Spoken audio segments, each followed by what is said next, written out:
చాలా మంది పిల్లలకి చదువు రావట్లేదు అంటుంటారు. భూదేవి వరం ఏమిటో తెలుసా అండి?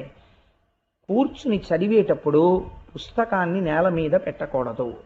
పుస్తకాన్ని నేల మీద పెట్టి వెళ్ళిపోతే, అందుకే ఒక అలవాటు చేసుకోవాలి. ఏదో ఒక ప్లాంక్ లాంటిది వేసుకుని చదువుకుంటూ గభాలను లేవవలసి వస్తే ప్లాంక్తో పాటు కింద పెట్టాలి తప్ప పుస్తకాన్ని కింద పెట్టేసే అలవాటు అయిందనుకోండి, వాళ్ళ యందు బుద్ధి శక్తి ప్రచోదనం అవ్వదు. ఒకవేళ వాడు ఎంత తెలివైన వాడైనా కీలకమైన సమయంలో పరీక్ష యందు వాడికి సరస్వతి అనుగ్రహం కలగదు. పుస్తకాన్ని నేల పెట్టిన వాడికి సరస్వతీ కటాక్షం ఉండరాదు. శంఖమును నేల మీద ఎవడు పెడతాడో వాడి ఇంట మంగళం ఉండరాదు. ఎవడు తులసిని పువ్వుల్ని నేల మీద పెడతాడో వాడి ఇంట పూజలు దేవతలు స్వీకరించరాదు. శివలింగమును నేల మీద ఎవడు పెడతాడో అటువంటి వాడి ఇంట దేవతలు నివసించరాదు. భూదేవి వరాలు అడిగింది.